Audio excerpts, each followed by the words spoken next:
સ્ટાફગણ અને વિદ્યાર્થીઓ, આજનો મારો વિષય છે ગીતાજીના શ્લોક.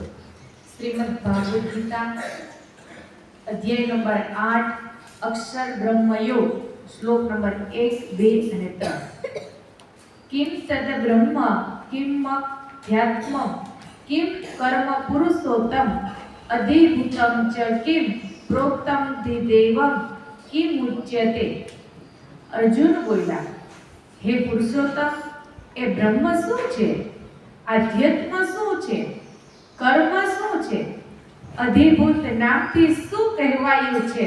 અને અધિદેવ કોને કહે છે? અધિયજ્ઞઃ કથમ કોત્ર દેહેસ્મિન મધુસૂદન પ્રાણાય કાલે ચ કથમ જ્ઞેયોસી નિયતાત્મભિઃ. હે મધુસૂદન, આ પ્રસંગે અધિયજ્ઞ કોણ છે અને તે આ શરીરમાં કેવી રીતે છે, તથા તમારામાં ચિત્ત પરોવેલા માણસો વડે અનંત કાળે તમે કયા પ્રકારે ઓળખી શકાવો છો? શ્રી ભગવાન ઉવાચ, અક્ષરમ બ્રહ્મ પરમ સ્વભાવોધ્યાત્મચ્યુતય ભૂત ભાવોધ વકરો વિસર્ગઃ કર્મસંજ્ઞિતઃ.